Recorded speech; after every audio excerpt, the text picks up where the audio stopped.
ከቶርቸር በኋላ እኮ ተረሽኖ ነው የተገደለው። ብዙ ሰዎች ይጠይቁኛል መጨረሻ ላይ ልጁ ምን አደረጉት ይላሉ። ተረሸነ። አቶ ስብሃትን ብቻ መቅደሞት ሳይሆን የገረመኝ እርስዎ ወደ ትግል ሜዳው ሲገቡ ኮሎኔል መንግስቱ ኃይለማርያም ስልጣን ላይ አልነበሩ። እስቲ እነዚህ ደም ያላዩ ተማሪዎች ይምጡ እያለ ሲጠብቀን ነበረ እና ሳይቀድሙን ነው የቀደምናቸው። ይሄ ኦፕሬሽን ለማድረግ ያስገደዱን። አብዛኛዎቹን እያስጠቆማችሁ ስማቸው ወደ ደርግ እንዲደርስ በማድረግ እንዲገደሉ፣ እንዲታሰሩ፣ ሳይፈልጉ አገር ጥለው እንዲሸሹ የሚያደርግ ተግባር ነበር የሚፈጸመው። ጥያቄውን ዲሞክራሲያዊ ጥያቄ ነው።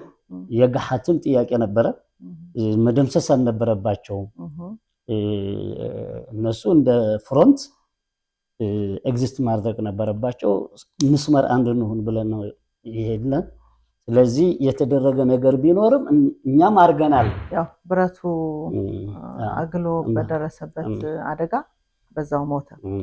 እኔ የምለው ይህ የብረት እያጋሉ ማቃጠል የሚለው ቅጣት ከልጁ በፊትም ይደረግ የነበረ ለታጋዮች አንዱ የመቀጣጫ መንገድ ነው።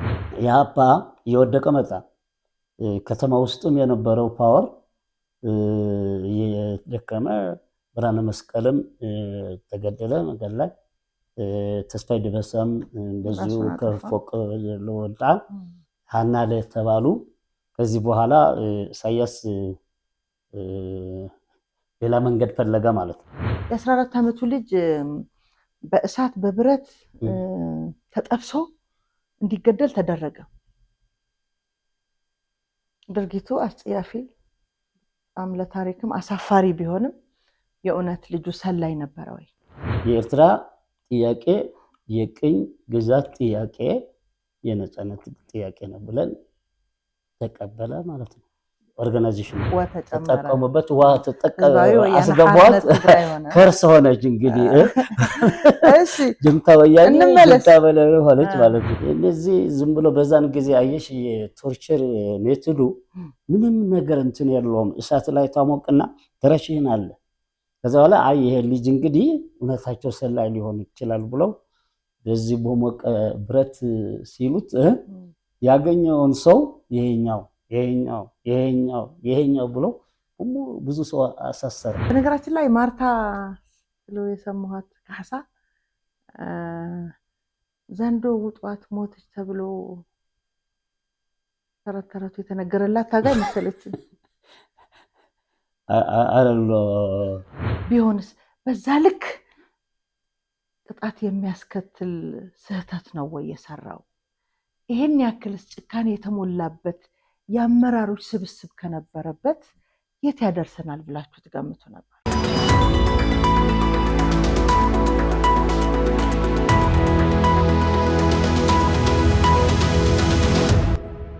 ሰላም ጤና ይስጥልኝ። እንዴት ናችሁ? ክቡራትና ክቡራን ተመልካቾቻችን፣ እንግዲህ ለዛሬ አንድ አዲስ እንግዳ ይዤ ቀርብ ያለው እስከ ፕሮግራማችን ማብቂያ አብራችሁኝ እንድትቆዩ ምጋብዘው አበበች ካሳይ ነኝ።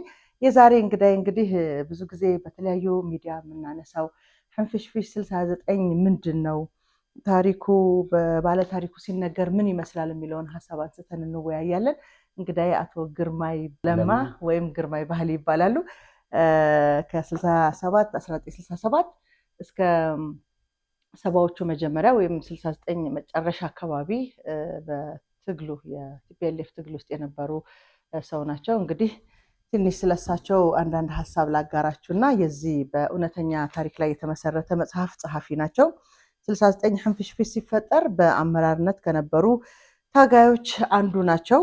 እንዲሁም አይጋ በሚባል በኢሮብ ተራሮች በሚገኝ ሞት የተፈረደባቸው ታጋዮች፣ ሞት የተፈረደባቸው ሲቪል ገበሬዎች ከሚታሰሩበት ካመለጡ 2 ታጋዮች አንዱ ናቸው። በወቅቱ አብረውኝ የታሰሩት ታጋዮች እኛ ካመለጥን በኋላ በሙሉ መገደላቸውን ሰምቻለሁ። ነገር ግን ከጓዶቼ ጋር በእስር ቤቱ በነበረን ቆይታ የገባነው ቃል ነበር፣ ከዚህ የጨለማ እስር ቤት የመውጣት እድል ካጋጠመን በሁሉም ታጋዮች እየተፈጸመ ያለውን ግፍ ህዝብ እንዲያውቀው እናደርጋለን የሚል ቃል ገብተን ስለነበር ከብዙ የህይወት ውጣ ውረድ እንዲሁም ከረጅም ዓመት የአሜሪካ ቆይታ በኋላ ይህን ሕንፍሽፍሽ 69 መጽሐፍ ሁኔታዎች ፈቅደው ቃሌን ተግባራዊ አድርጌዋለሁ ይሉናል። አቶ ግርማይ እንኳን ደህና መጡ፣ እንኳን ደስ ያሉት። እንኳን ደህና ቆየሽ። አመሰግናለሁ። ምናልባት እንኳን ደስ ያሉት ያልኩት ይህንን የ50 ዓመት ቆይታ እንዳሉት ጊዜም ሁኔታውን ፈቅደው መጽሐፉን ለማወቅ ላለበት ህዝብ ለማበርከት እድሜም ጤናም እድልም ስላገኙ ነው። ግን አልዘገዩም? ዘገየን። አዎ ትክክል ነው። ብዙ ጊዜ ወስደዋል። ግን ያው ብዙ ሳይነሳ ቀርቶ አይደለም። ሄረንደር ውጭም ሆነን ከሱዳን ጀምረን መጻፍ ጀምረን ነበር ትንሽ እንደ ፍላየር። ከዛ በኋላ ግን ያው ከጀርመን ወደ አሜሪካ እንደገባው አሜሪካ ውስጥ ደግሞ መጀመሪያ የኑሮ ማሸነፍ፣ ከዛ በኋላ ደግሞ አንዳንድ እንቅስቃሴዎችም አድርገን ስለነበረ መምጣት ነበረብኝ ኢን ኦርደር መጽሐፉ ለመጻፍ። እዚህ መጥቶ ፕሮፋይል ቪክቲሞቹ ፕሮፋይል በቤተሰብ ሎኬሽንስ መጽሐፍቶች ደግሞ ገዝቶ አንዳንድ መጽሐፍቶች ሪፈራል ማድረግ ያስፈልግ ነበረ። ግን በዚህ በሶሊዳሪቲ ምክንያት ደግሞ በዚህ ኢትዮ ኤርትራ ጦርነት ጊዜ ሶሊዳሪቲ ትግራይ የሚባል ተቋቁሞ በኢትዮጵያ በኩል የበቃ ውክልና ሂስቶሪክሊ ሌግሊ አልቀረበም የሚል እንትን ነበረን እና በጭሩ ወር ኦን ዘ ሊስት ሀገራቸው እንዳይገቡ ከሚባለው እንደ ዶክተር አረጋዊ ሊስት ላይ ነበርኩ። ስለዚህ እሱም አንድ ምክንያት ነበረ ማለት ነው። ለዚህ ነው ሁኔታዎችም ጊዜም ሲፈቅድ ቃሌን ተግብሬያለሁ ያሉት። አሁን ከለውጡ በኋላ መጥተዋል።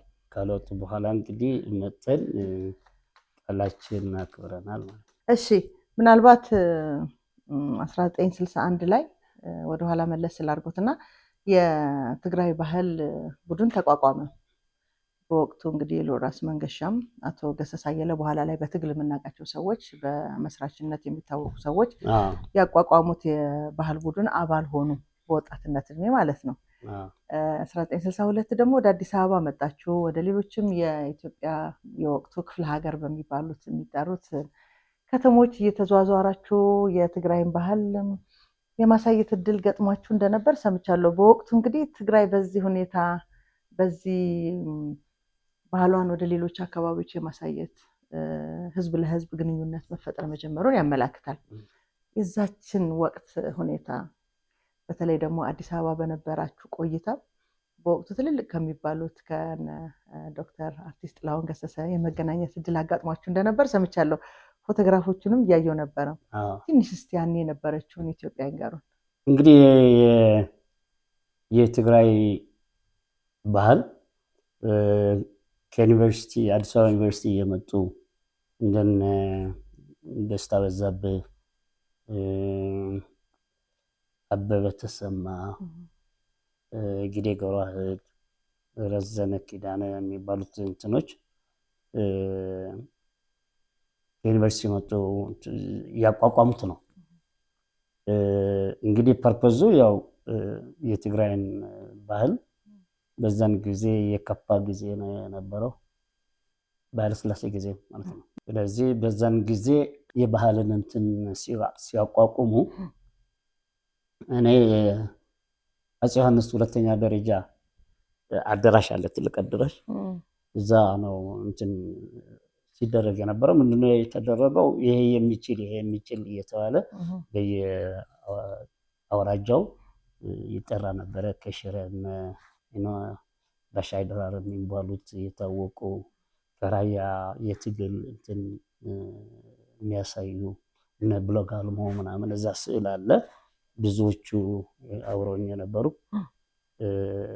እና እኔ እንደርታ አንድ ፖርሽን አገኘው ማለት ነው። ወድ እንደርታ በዓል ድር ዋልታው ምናምን የሚለው ጋሻ እና ጦር እሱ እና ማጀብ ደግሞ ከሌሎች ጋር እድል አገኘው። ያው ባጭሩ ላቅርብልሽ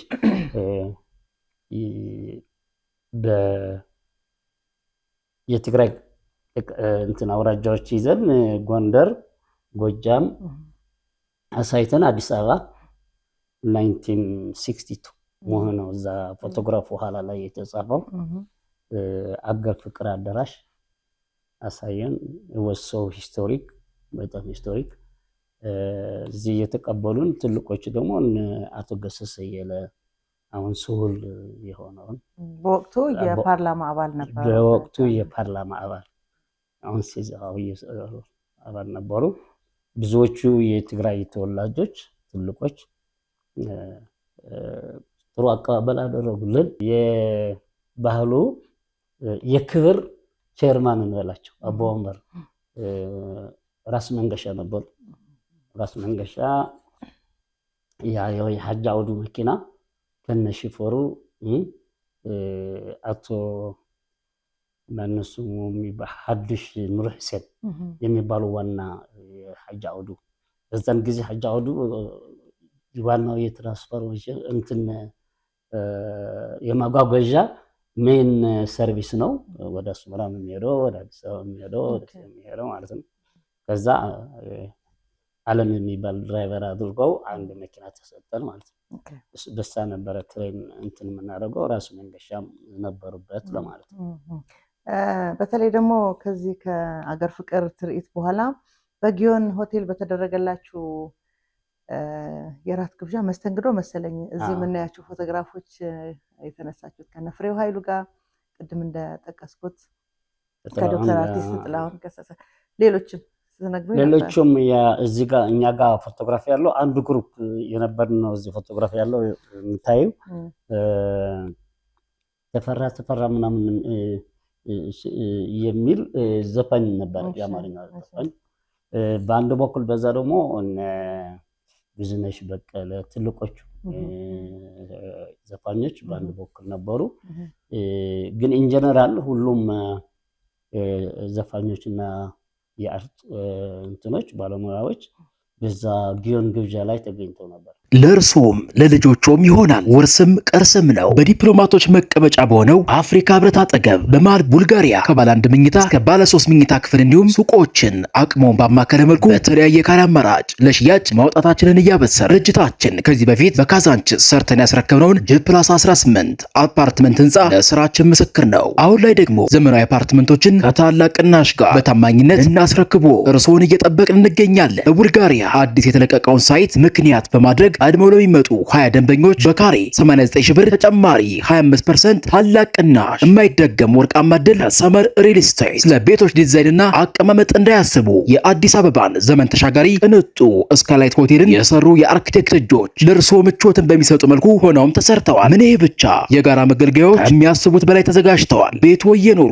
የሚከፍሉት 50% የባንክ ብድር ተመቻችቷል። ከ700 ሺህ ብር ጀምሮ በመክፈል ቤቶን መዋል ይችላሉ። ፈጥነው ቤቶን ያዙ። ለበለጠ መረጃ ደውሉ። ሰመር ሪል ስቴት።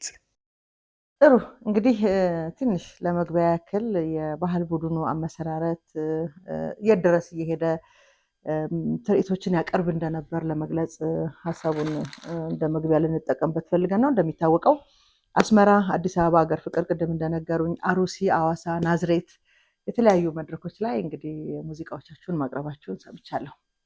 ይሄ ከ1967 እርስዎ ወደ ትግሉ ከመቀላቀለው በፊት ያለው ትግራይ ምን ይመስላል? የትግራይ ባህል ቡድን ምን አይነት እንቅስቃሴ ያደርግ ነበረ? የክልሉን በወቅቱ ክፍለ ሀገር ባህል ታሪክ ምን ይመስላል የሚለውን ለሌሎች ብሔር ብሔረሰቦች ለማስተዋወቅ የተደረገ ጉዞ ነው ብለን እንያዘው። አመሰግናለሁ። ከዚህ በኋላ እንግዲህ ምናልባት 3 ዓመት የጊዜ ቆይታ ያለው የትግል ታሪክ ነው የምናወራው። ከ1967 እሳቸው ወደ ትግል ሜዳ ከተቀላቀሉበት እስከ 1969 የሕንፍሽፍሽ ታሪክ ተፈጥሮ ከእስር ቤት ወደ ማምለጥ ወደሚችሉበት አካባቢ እስከሄዱበት ድረስ ስላለው ታሪክ እናወራለን። 1967 ወደ ትግል ሜዳ መሄዶትን ያው ታሪኩ ይናገራል።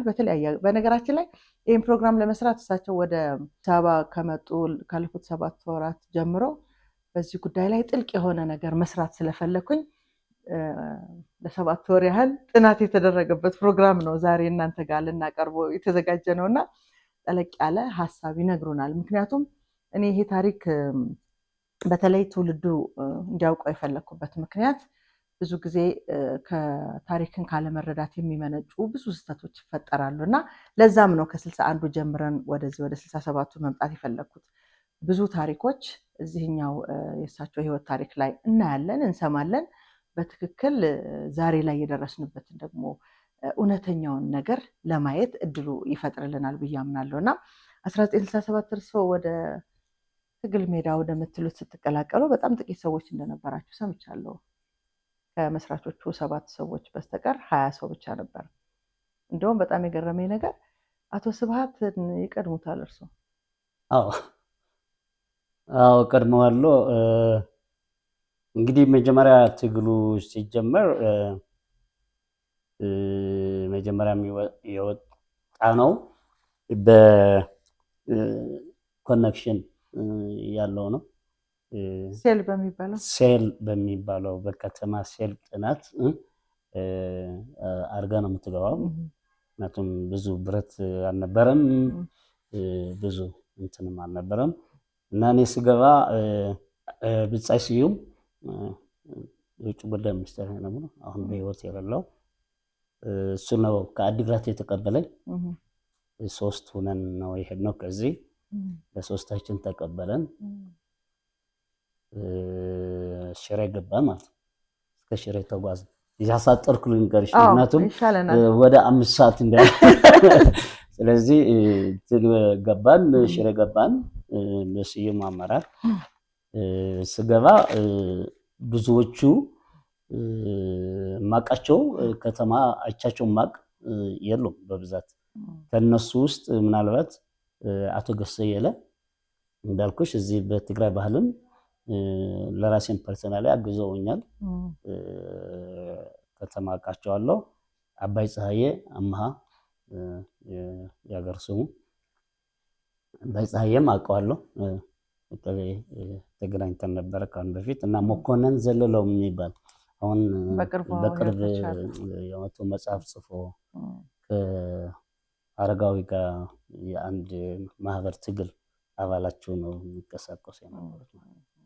ከነዚህ በስተቀር ሌሎቹ እዛ ያገኘኋቸው ናቸው ማለት ነው። ስለዚህ ወደ 27 ምናምን የምንሆን ብቻ አንደር ተሪ ነን እንግዲህ ከ30 በታች ነው ይችላል። 3 ጋንታዎች ፎርም ሆነን የገባሁት።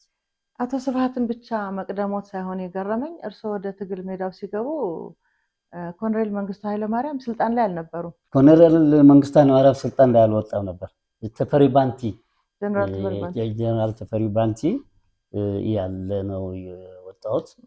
ከዛ በኋላ ተፈሪ ባንቲ እንትን ሲሆን በዚህ ጉዳይ ላይ ብዙ ተጠቃጥቀናል። በነገራችን መንግስት መጣ ማለት ነው። ምክንያቱም ምናልባት የትግራይ ህዝብ ለምን ደርግን ተቃውሞ ወደ በረሃ ልጆቹ ሄደው ይታገሉት እንደነበር በሚነሳበት ወቅት ዛሬም ድረስ ብንጠይቅ መንግስቱ ኃይለማርያም የሚባል ጨፍጫፊ ብለው ይነግሩናል። እንደ ያው የባለ ከፍ ካሉት የምንሰማው ታሪክና እነ አቶ ግርማይ ደግሞ ኮሎኔል መንግስቱ ኃይለማርያምም ስልጣን ላይ አልወጡም ነበር በወቅቱና ለምን የሚለው ብዙ ጊዜ እኔ ጠይቄ ያልተመለሰልኝ ጥያቄ ነው። ለዚህ ነው ብዙ ጊዜ በዚህ ጉዳይ ላይ ከእንደና አቶ ግርማይ ጋር የምንጨቃጨቀው። ለዛሬ አንጨቃጨቅም፣ ምክንያቱም ኦልሬዲ አሁን ታሪኩን መንገር ብቻ ነው ከኛ የሚጠበቅብን።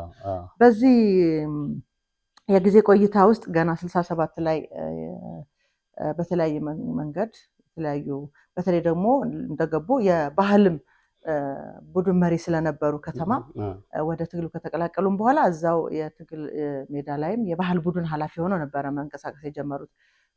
ከዛ በኋላ ነው ከሽሬ በኋላ ወደ አጋሜ መተን ከአጋሜ ብዙ ታሪኮች ተሰርቶ አሁን ወደ አጋሜው ልመጣ ስለፈለኩ ነው። ምናልባት እርሶ ወደ ትግል ሜዳ ከመቀላቀለው በፊት የትግራይ ነፃ አውጪ በሚል ስያሜ ግግሓት የሚባል ሌላ አብዛኛዎቹ የአዲግራት ተወላጆች ወይም አጋሜ በሚባል በሚታወቅበት ስም እንጥራ ታጋዮች ነበሩ። ሌሎች እነማን ነበሩ እርሶ የሚነግሩት? እንግዲህ እኔ ስገባ ቀድሞው ከኛ በትግራይ እንቅስቃሴ ስም የነበሩት ገሃት ነው። እንግዲህ ሚኒስትር ግንባር ትግራይ እንላቸዋለን። ግንባር ሓርነት ትግራይ ማለት ነው። እኛ በዛን ጊዜ ተሓሕት ነበረ የምንባለው ተጋድሎ ሓርነት ህዝቢ ትግራይ እና በዚህ ወቅት እንግዲህ እኛ ማሰልጠኛ ስላልነበረ መንገድ ላይ ነበረ እየሰለጠን የምንሄደው። ለእኔ ለሀየሎም ጀነራል ሀየሎም ወንድሙ ገብረ መስቀል በዛን ጊዜ የገባን ሙሴ ነበረ ሚሊተሪ ትሬን የሚያደርገን ማለት ነው። በኋላ የተሰዋው ይሄ ሁሉ ጨርሰን ከሽሬ ሁለት እንቅስቃሴ የትግራይን አጀንዳ የያዙ ልክ እንደ የኤርትራ ችግር እንዳይመጣ ሻዕቢያና ጀብሃ የእርስ በርስ ጦርነት ኤርሊ አንድ ብንሆን የሚያለያዩን ነገሮች ተነጋግረን ለአንድ ለምን አንመጣም የሚል ሀሳብ ነበረ። ከግግሓት ጋር አንድ የሆነ ከግግሓት ጋር ስለዚህ ከሽሬ ተነስተን ቦታ ተመረጠ፣ አጋሜ የተመረጠ በስትራቴጂ መሀል ስለሆነ ወደ አጋሜ መጣን ማለት ነው። መረሽና ተገናኛችሁ? ሁላችንም 27 30 ነው እኛ እነሱም ጋር ተገናኘን። እነሱ ጋር ስንገናኝ ደጀን ተሰማ የሚባል የነበረው ታጋይ ለብቻው የተወሰኑ ሰዎች ይዞ ነበረ። የመምህር ዮሐንስ የሚመራው ብቻ ነበር የተገናኘ ነው። ስለዚህ ተገናኘን፣ አንድ እንሆናለን ተባለ። በሬ ታረደ። እኔ ብዙዎቹ ማቃቸው ከቲፒኤልኤፍ እንትን ገሃት የነበሩትን አውቃለሁ። እነ ተፈራ ካሳ፣ ሻለቃ ጥላሁን ልጅ ታደሰ ጥላሁን፣ ታደሰ ጀሮ እንለዋለን። ብቻ ብዙዎቹ ወዲቲያ የሚባሉት ሞቶ ነው የቆየን፣ ግን እዛ እንደነበረ አውቃለሁ። በኃይለ ኪሮስ መምህር ዮሐንስም አፄ ዮሐንስ አስተማሪ ናቸው። ስለዚህ ብዙዎቹ እዛም አውቃቸው ነበሩ። ደስ ብለን ነው የተገናኘ ነው። በሬ ታረደ፣ በላን ጠጣን፣ ፌሽታ ሆነ። ፌሽታ ሆኖ ደህና ነው እየተባለ ለካ አመራሩ ሲመጡ ይዘውን ሲመጡ ለአንድ ፐርፐዝ ነበር ያመጡት። የተሓሕት አመራሮች ይዘዋችሁ ሲመጡ እናንተ ለማታውቁት ፐርፐዝ ነበረ። አሁን ጀማይካ ላስት ታይም ኢንተርቪው የነበረኝ ጊዜ የጀማይካ መጽሐፍ ሲያነብልኝ ነበረ። ያ ኢንተርቪው የሚያደርገው ሰው ናቅ ነበረ ነው የሚለው። እንዲያውም መምህር ዮሐንስ እኔ ጋር ነበረ የተመደበው። የተኛው አለ ስናወራ ነው ያመሸነው። ከዛ በኋላ እንትን አለ። እኔ ግን አዝ ግርማይ አላወቅኩም። ፌስታ ብቻና ደስታ ብቻና አንድ መሆን ብቻ ነበር የታየኝ። ግን አጋጣሚ ሆኖ አምን በፕላን ለካ የኛ አመራሮች በዛን ጊዜ ያው ነጊዴ እናደርገው ባይ ያሉትን የነበሩ ሰባቱ እንዳሉ ፎርማል አይደለም፣ አልተመረጡም፣ ግን ይዘውን የመጡ እነሱ ናቸው እና ኦልሬዲ ፕላን አድርጎበታል። እና መለስ ወደዚህ ሲሮጥ አይዋለሁ። ግን ማን ያስተውላል? በዛን ጊዜ ጨዋታና እንትን ነው የነበረው። ለካ ፕላን አድርገው ማታ አንድ የገሃት አንድ የቲፒኤልኤፍ አንድ የገሃድ አንድ ተሓሕት ቦታ ተሰጠን ማለት ነው። ቲፒኤልኤፍ ማለት ነው እንግዲህ ተሓሕት በወቅቱ የነበረው ስያሜ ቀጥታ ህወሓት የመጣው እኔ ከወጣ በኋላ ነው። በኋላ ነው የሱ የራሱ የቻለ ታሪክ አለው። የወያኔ ጉዳይ ነበረ፣ መሆን የለበትም የሚሉ አርጊመንት ነበረ። በኋላ ግን ወደ እንደርታና ራያ መግባት ስለፈለጉ ያንን ተጠቀሙበት። አስገቧት፣ ከርስ ሆነች። እንግዲህ እሺ ጅምታ ወያኔ ጅምታ በለው ሆነች ማለት ነው። ስለ ፌሽታው ደስታው ከዛ በኋላ ተኛን። ከዛ በኋላ ለካ የመጨረሻው ወርዲያ የሚወጣው እየዞረ ቀሰቅሳል እና እዛን ጊዜ እናንተ ጋር ያለው ጋሓት ወይ ግንባር ትግራይ ያዟቸው ተብሏል። እኔ እንትን የማነ ገብረ መስቀል የተገደለው እኔ እንትን ጋንታ ነው የኔ ቀይ ኮኸብ ይባላል። ሞደሻ ምትባል ነበረች። ማዕጽድ 3 ጋንታ ብቻ ነው 3 ጋንታ ብቻ ነው የነበረው። ስለዚህ እኔ ቀይ ኮከብ ላይ ነው የተገደለው። ከዛ በኋላ ያዙ ሲባል መንገዳገድ ነበረ። ደነገጡ እነሱም። ሁሉም ተያዘ። የሚገደል ደግሞ የሞተ ደግሞ በ3 ቦታዎች በ3 ጋንታ ነበሩ ማለት ነው። እዛ በኋላ ትዕዛዝ ተደርጎ እንዲያውም ለየማነ እንትን ሊያክመው መጥቶ ነበረ። አሁን ጋዲ የጻፈው አስገደ ግን እቺ እንትን ነሽ እንጂ ብዙ እንትን የምታድን ነገር አልነበረችም። ሂካንት ሴልም ሴል አላደረገውም። ከዛ በኋላ ወረዱ ተባለ ወደታች። የሞቶን ቀብራችሁ የያዟቸውን ምርኮኞች ይዛችሁ ወደታች ወረዱ ተባለ። ቦታዋ ዘገብላ ነች የምትባለው እና ትንሽ በዚህ አንድ ኮረብታ አለች፣ በዚህ አንድ ኮረብታ አለች። ሁላችን ወረድ ወደታች ወረዱ ተባለ። እስረኞቹ እንትን ተቀበው እነ መምህር ዮሐንስ፣ ታደሰ ጥላሁን፣ ተፈራ ካሳ እና የአዲግራት ልጅ ነበር ወደባ ጎዝ የሚባል ውጭ ነው የተባለው። ግን እንዳመራር እነሱ ለብቻቸው ሆነው ሌሎቹ ታጋዮች ደግሞ በእስረኝነት መሀል መንገድ ገባን። ወጣን ወረድ። በዛን ጊዜ ቼርማኑ ፕሬዚዳንቱ አረጋዊ ነበረ። በሪሁ እንለዋለን የሜዳ ስሙ አረጋዊ በረ መሀል ላይ ቆመው በሉ እንግዲህ ተጋርሎ ሓርነት ህዝቢ ትግራይ ምናምን አሁን ይሄ ኦፕሬሽን የወሰድነው በነ መምህር ዮሐንስ የሚመራው ጋት እስቲ እነዚህ ደም ያላዩ ተማሪዎች ይምጡ እያለ ሲጠብቀን ነበረ እና ሳይቀድሙን ነው የቀደምናቸው። ይሄ ኦፕሬሽን ለማድረግ ያስገደዱን እና ታጋዮቹን ገድለዋል። እንደነ በሪሁ እንደነ ወድቲያም መርቲያም ሌሎችም። ስለዚህ ይሄ ጉዳይ ለዚህ ነው ሳይቀድሙን የቀደምናቸው ብሎ አናውንስ አደረገ። እነሱም የራሳቸውን ታጋዮች ገድለው ነበረ። የራሱ ችግር አለው። አዎ shouldn't be done ምንለው ለዚህ ነው። በኋላም ኢፌክቱ ችግር እየፈጠረ ከሌላ ቦታ ላይ ከሌሎች ችግሮች ተዋህዶ የ69 ህንፍሽሽ የፈጠረው ለዚህ ነው ለማለት ነው። ተሐሕት የመጀመሪያውን ኦፕሬሽን በዚህ መንገድ ግሓሓትን አጠናቀቀው።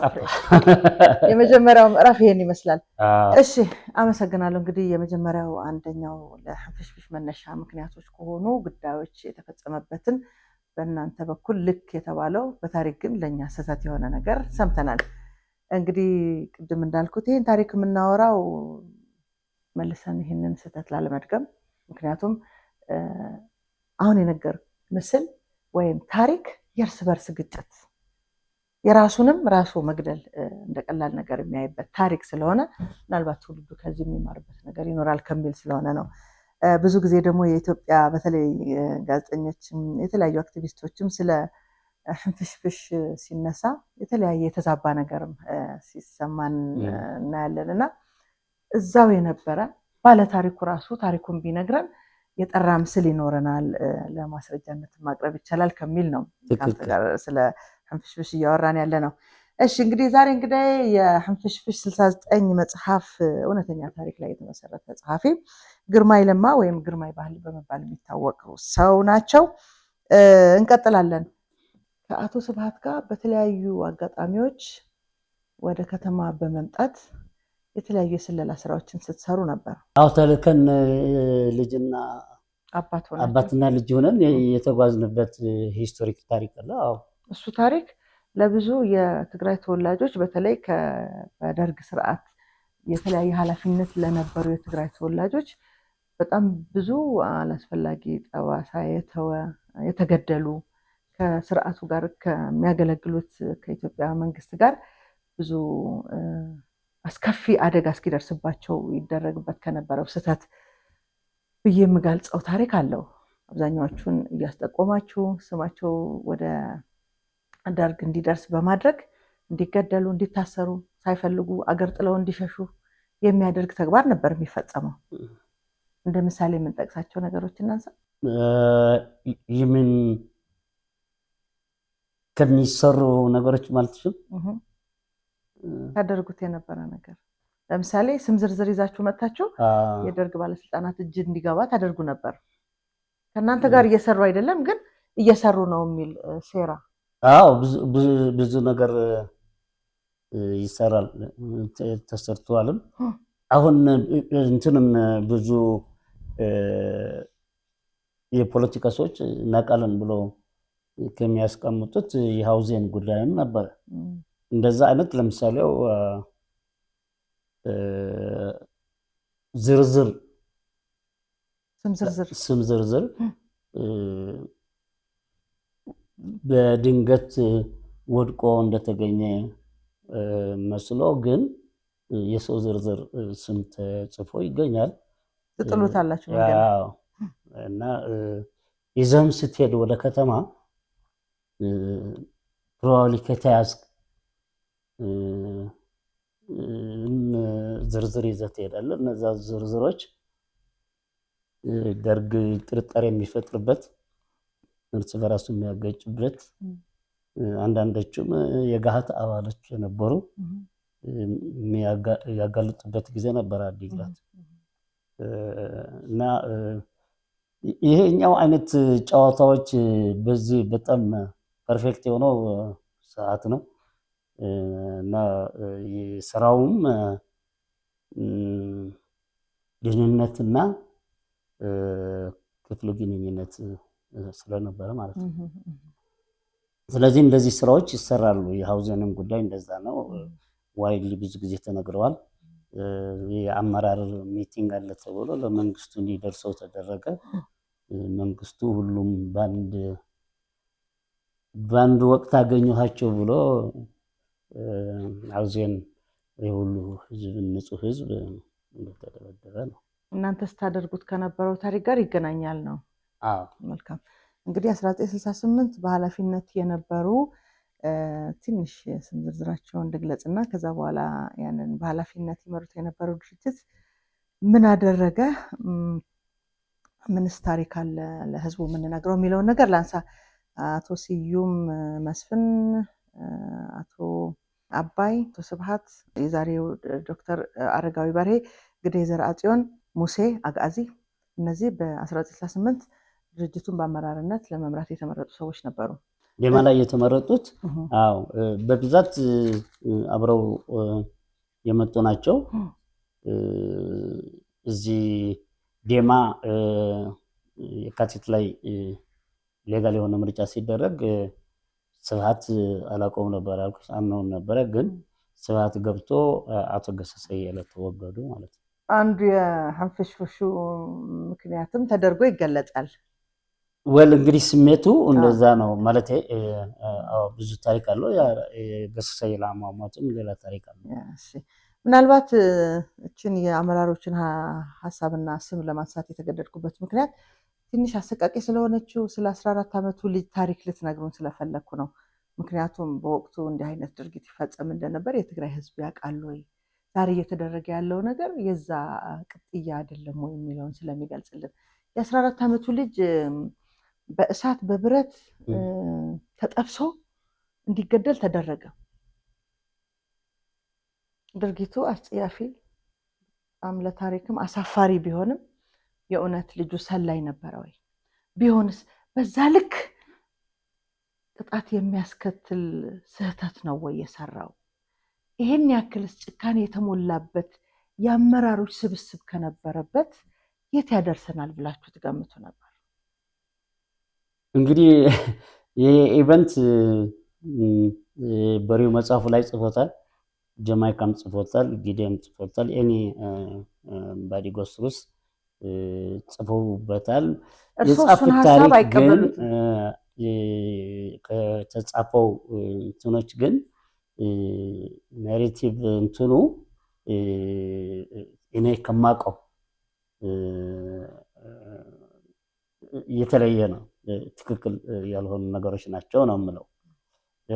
ባጭሩ ልንገርሽና ከምርጫ በኋላ ዴማ ይባላል እዛ መጀመሪያ ቬሪ ፈርስት የፖለቲካ ዲፓርትመንት እኔ መለስ ፍስሐ ጭሩ በኋላ ፕሮቶኮል አድርጎት የነበረው እና ኃይለ ሥላሴ የሚባል መሐመድ በሜዳ ስሙ የሚጠራው እዚህ ዩኒቨርሲቲ አስተማሪ ነበር አሉ። አዲስ አበባ ነው ያለው። አሁንም አራታችን ነበረ የመጀመሪያ የፖለቲካ ዲፓርትመንት፣ እኔ በካልቸሩ እና በፕሮፓጋንዳ ማለት ነው። ስለዚህ በዚህ በኩል አንድ ጋንታ እኛ ጋር አለ፣ አንድ ደግሞ ሀለዋ ሶራ ባለ 6 የምንለው ጋንታ አለ፣ አንድ ደግሞ የታዕሊም አለ፣ ክፍል ኢኮኖሚ አለ። በእንደዚህ ሆነን ዴማ ላይ ያለን አንድ ልጅ ብጾት ወደ ታች ውሃ ሊያመጡ ሲሄዱ ያገኙትና ለመታገል ፈልጌ ነው ይላል። ከዛ በኋላ ወደ ላይ ይዘውት መጡና እኔ አረሳውም ልጁ ትንሽ እዚህ አይኑ እንትን ለሐውለ ነገር ነው እና መጣና አይ አንተ ትንሽ ነህ፣ እኔ በገምተው ከ13 ከ12 እንትን አትገምተውም ልጅ እና አንተ ልጅ ነህና መታገል አትችልም፣ ትንሽ ልጅ ነህና ብለው ትንሽ ገንዘብ ሰጥተው ከአመራሩ ወደ ሀገሩ ተመለሰ። ሄደ። ከሁለት ሳምንት ነው ምናምን ከባቢ እንደገና ይሄ ልጅ ጀብሃ ያገኙትና እንግዲህ ሁሉም ትግራዋይ አጋሜ መርዝ ሊያደርግ መጣ ምናምን ነው የሚለው የኤርትራ እንትኖች ይዘውት መጡና አጋሜ ምናምን ብለው ወደኛ አስረከው ሲመጣ እንደ ይሄ ልጅ በቀደም መጥቶ ትንሽ ልጅ ነን ብለ አልተላከም እንደ ቢባል እንዴ አዎ እነዚህ ዝም ብሎ በዛን ጊዜ አየሽ የቶርቸር ሜቶዱ ምንም ነገር እንትን የለውም። እሳት ላይ ታሞቅና ተረሽህን አለ። ከዛ በኋላ አይ ይሄ ልጅ እንግዲህ እውነታቸው ሰላይ ሊሆን ይችላል ብለው በዚህ በሞቀ ብረት ሲሉት ያገኘውን ሰው ይሄኛው ብሎ ብዙ ሰው አሳሰረ። መጨረሻ ላይ ማርታ እነዚህ ከደርግ ጋር ነው የሚሰሩት ነው ከኛ ጋር ነው የሚሰሩት አባሎች ናቸው፣ የደርግ አባሎች ናቸው። ይሄ እኮ ትንሽ ልጅ እኮ ነው። ከዛ በኋላ አረጋዊ መጽሐፉ ላይ ኤክስፔሪየንስ ስላልነበረን ምናምን ግን የልክ ደግሞ ነበረ ምናምን ብሎ ይጽፉታል። ግን ልጁ ትንሽ ልጅ ነው። ከዛ በኋላ ማርታ ተያዘች። ማርታ ስትያዝ የመጀመሪያ ሴት ነች። ማርታ ትግራይም አታውቃትም ነው የሚል ትንሽ አካባቢ ነው የመጣችው ከሐሳብ እና እሷንም አስያዘ።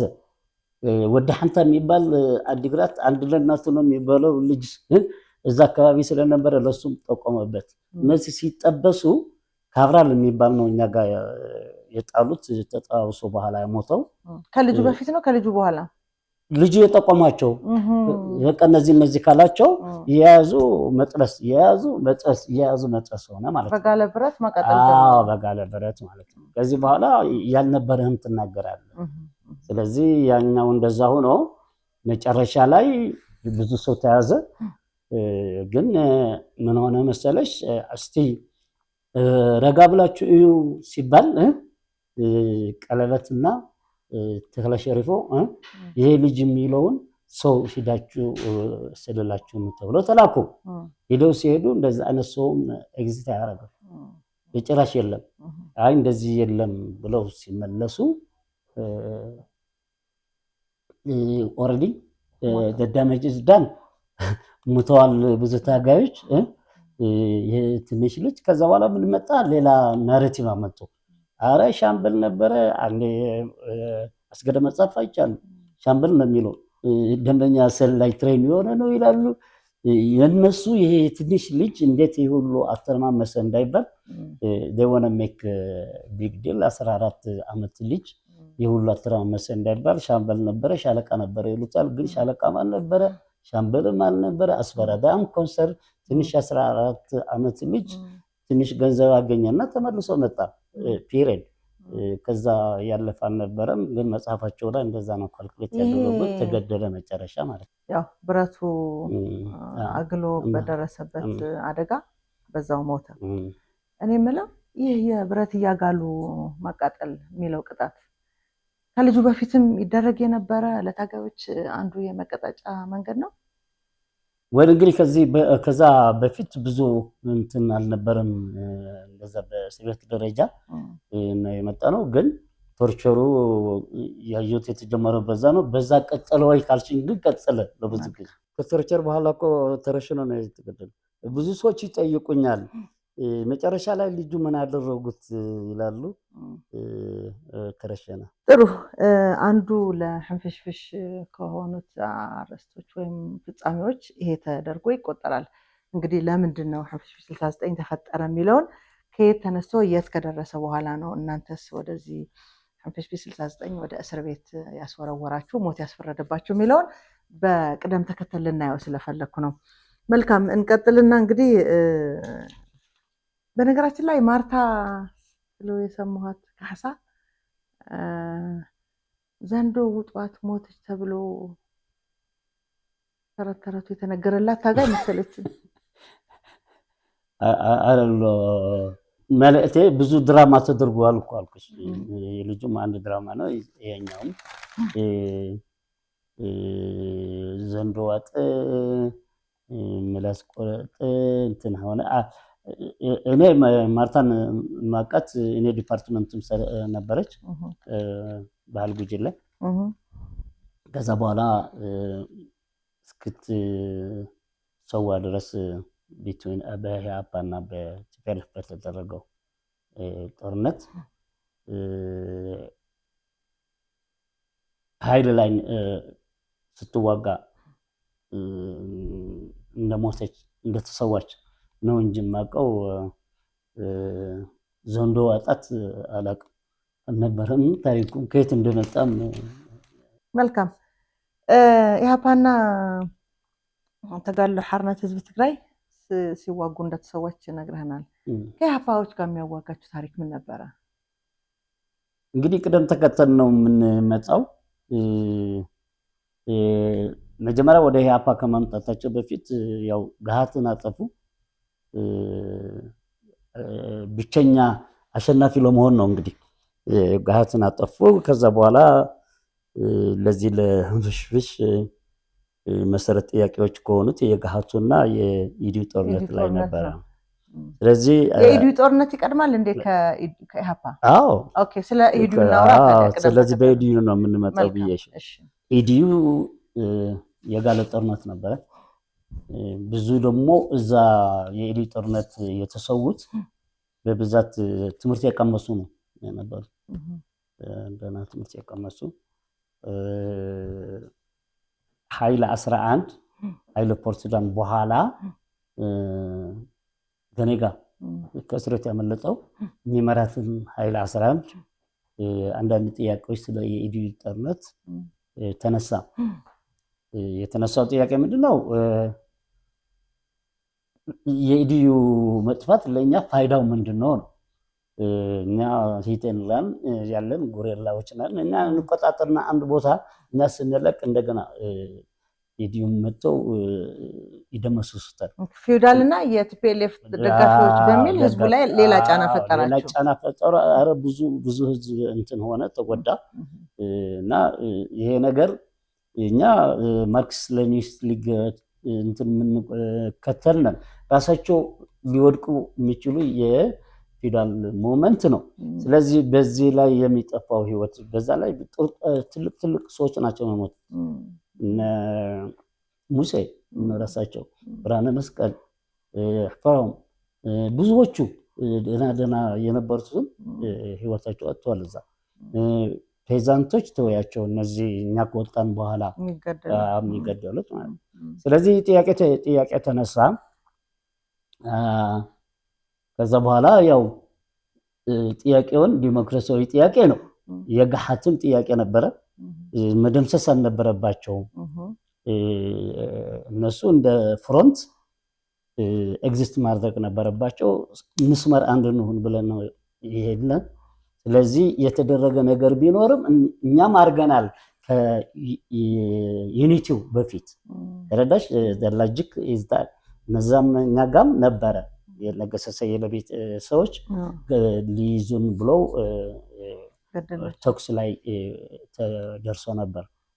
ስለዚህ የራሳችንን ችለን ግን መጨረሻ ላይ ያገናኘን ነበረ በፍሮንት መቀበል ነበረብን የሚል ቅሬታ ከዛ ብዙ አንድ የ4 ዓመት ዩኒቨርሲቲ ተማሪ የነበረው ብርሃነ ወልደ ገሪማ የሚባለው በኋላ ከኛ ጋር ተስሮ እንትን የሆነው በዚህ የገሃትን ሎጂክ ነው። ስለዚህ ኤኒዌይ የኢዲዩ ትልቅ ነገር ጋፕ ፈጠረ። ያ ዲስከሽን እንግዲህ እነሱ የፈሪና የአውራጃ የአካባቢነት ስም ሰጡት ማለት ነው። አመራሩም እንዳለ በሙሉ የአንድ አካባቢ ነው፣ ሌላ አካባቢ የለበትም። ስለዚህ ዲሲሽናቸውም እንደዛ ነው የሚል ሰጣችሁ ተባለ። እያደገ ያ ፍሪክሽን ወደ ትልቅ ነገር ደረሰ ማለት ነው። ኢዲዩ ተደመሰሰ ስንል ሁለተኛው የእርስ በርስ ጦርነት በህወሓቶች ድል አድራጊነት ተጠናቀቀ። ብቻቸውን እየቀሩ ነው የሚለውን ለማጉላት ፈልጌ ነው። ከዛ በኋላ ከኢሃፓ ጋር ቀጠለ። በቃ ከዛማ አልኩሽ እኮ እኔ የታሰርኩበት የቦምበቱ ታሪክ ለራሱ ወደሱ እንመለሳለን። አንደኛው ግን በቃ ከኢዲዩ በኋላ ከኢሃፓ በኋላ ጀብሃ ያው ኦልሬዲ ገሃት በኤርሊየር ተደምሷል። ቲፒኤልኤፍ the only winner ትግራይ ውስጥ ሆኖ ቆመ ማለት ነው። መጨረሻ ላይ ጀብሃ የኢሳያስ መልእክት ነው። የኢሃፓም የኢሳያስ ኢንፍሉዌንስ ነው። እኔ ራሴ ያ ከጾረና ብረቶች ከሻዕቢያ መጥተው ወደ ዘላንበሳ አጉዘናል። ከሻዕቢያ የተሰጣችሁ ስጦታ የተሰጠ ብረት ለኢሃፓ ይሄ ስጦታ ለኢሃፓ ለመምታት ይሄ ስጦታ ኢሃፓን ለመምታት ነው። ከኢሃፓ ግጭት በኋላ ቀጥሎ ደግሞ ጀብሃ መጣ ማለት ነው። ምናልባት ስለ ኢሃፓ ትንሽ እኔ እዛች መጽሐፎት ላይ ያሰፈሯትን ሀሳብ ላንሳት። እንግዲህ ኢሃፓዎች እዛው በረሃ ላይ ያሉ ሀና ለተብለው ተለያዩ የሚል ሀሳብ አለ። የመጀመሪያው ከሻዕቢያ ጋር ቁርኝት ወይም አንድ ሆኖ የመስራት ሀሳብ የመነጨው የኤርትራን የቅኝ ግዛት ጉዳይ ጥያቄ መቀበልና ያለመቀበል የሚለው ሀሳብ ከመጣ በኋላ እንግዲህ ሀ ነው ለነው ታሪክ የሚነግረን ነገር ይኖራል፣ የቅኝ ግዛት ጉዳይ አይደለም ብለው መቃወም ሲጀምሩ ነው ለነሱ ሲያበረክቱላቸው የነበረውን የጦር መሳሪያ ስጦታ እናንተ ደግሞ ስለተቀበላችሁት የቅኝ ግዛት ጉዳይ ነው የሚለውን ለእናንተ መስጠት ጀመሩ። ከዛ ጀብሃንም በዛው ጨመራችሁላቸው። ወደ 6000 የቲፒኤልኤፍ ታጋይ ነው እስከ መጨረሻ ድረስ ጀብሃዎችን ያጠፋቸው የሚል ጽሁፍ አይቻለሁ። አይተሻለሁ ይሆናል። ኢሃፓ በቃ እንዳልኩሽ ነው። ኢሳያስ መጀመሪያ ኢሃፓ ጓደኛ ነው ወይስ ኢንፋክት ተቀራይተው በደንብ ሲሰሩ የነበሩት ነው። ዩዥዋሊ የኢሳያስ እስካሁን ድረስ መቼም ሁሉም ኢትዮጵያዊ የሚረዳው ይመስለኛል። ምክንያቱም ኢሳያስ never been to ኤርትራ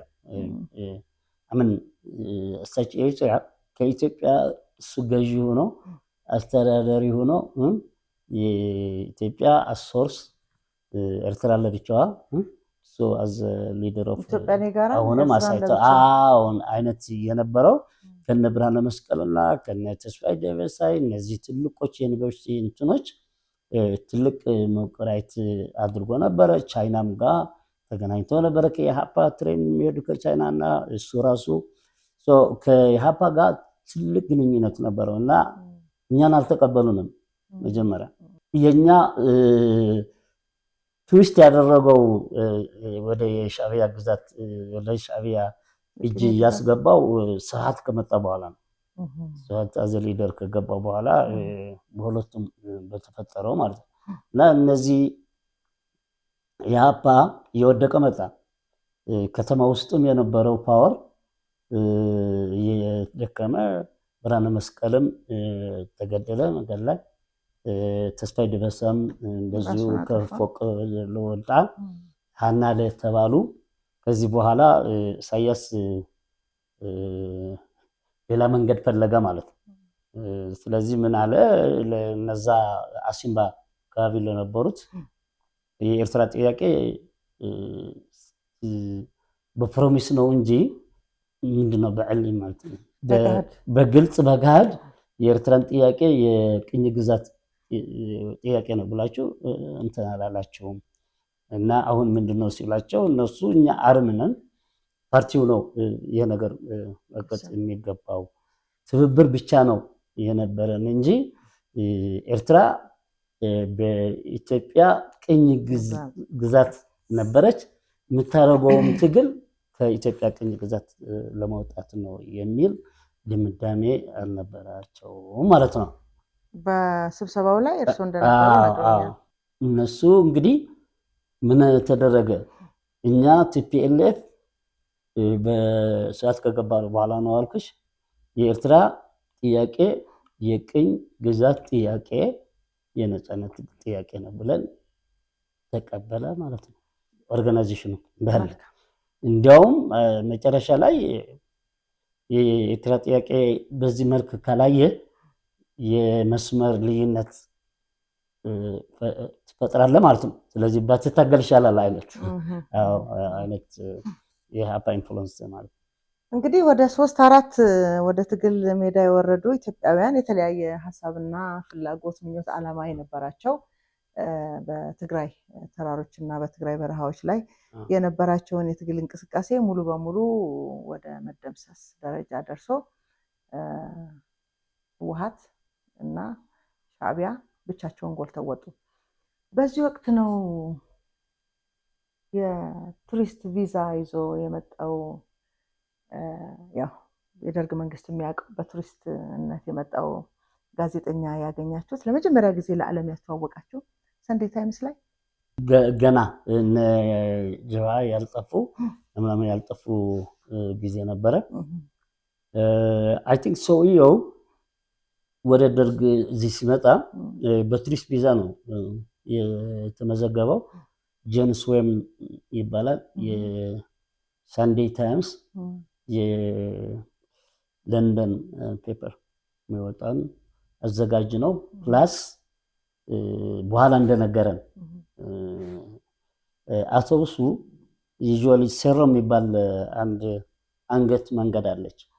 ብዙ ጊዜ ኦፕሬሽን ተደርጎባታል የደርግ እንትንም ሲሄዱ ምናምን እና ዩዥዋሊ አውቶቡስ እያቆሙ ይፈትሹ ነበርና ይሄ ነጭ እዛ ተገኝቶ ነው የመጣው።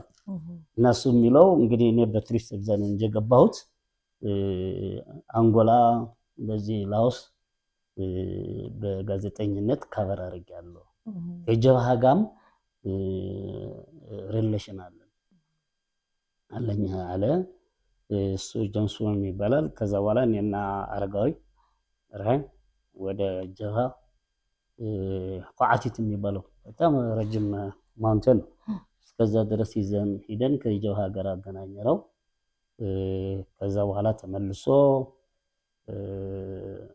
አላ አመጣ ነው። በዚህ ጉዞ ላይ እኔ የሱ ቦርሳና ፓውንድ ገንዘብ ምናምን ነበረው። ካሜራ ብቻ ነበር የሚፈቀድለት።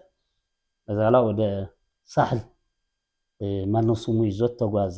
እንዲያውም ጽፎለት ነበር ከለንደን ዘርአይ ዘጋርድ ብሎ ዘርአይ አስገዶም ከኔ የተቀበለው ሳህል ቆይቶ የቲፒኤልኤፍ ኤግዚስተንስ ለመጀመሪያ ጊዜ በውጭ አስተዋወቀ ማለት ነው። እሺ አመሰግናለሁ። ክቡራትና ክቡራን ተመልካቾቻችን እንግዲህ ህንፍሽፍሽ 69 በሚል ርዕስ እውነተኛ ታሪክ ጽፈው በተለይ ደግሞ ከ1967 እስከ 1970 ዓመተ ምህረት መጀመሪያ አካባቢ በድርጅቱ በአመራርነት በተለይ ደግሞ የባህል ቡድኑን ሲመሩ የነበሩ ነገር ግን በህንፍሽፍሽ 69 ምክንያት ሞት ተፈርዶባቸው ከእስር ቤት ያመለጡ 2 ሰዎች ብቻ ነበሩ። ከሁለቱ አንደኛው ዛሬ እንግዳ ያደረግነው አቶ ግርማይ ለማ ወይም ግርማይ ባህሊ ናቸው። ጥያቄዎቻችን ወደ ግማሽ ደርሰናል።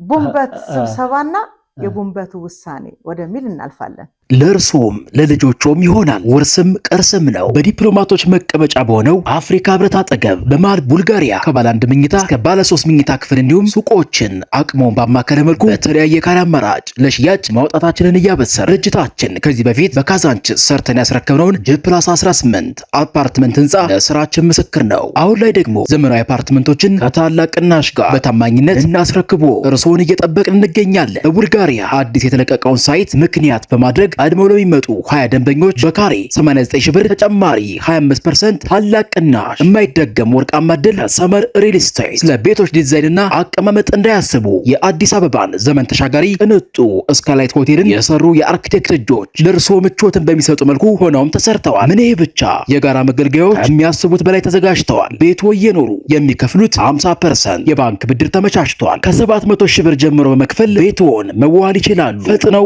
ቤቶን ያዙ። ለበለጠ መረጃ ደውሉ። ሰመር ሪል ስቴት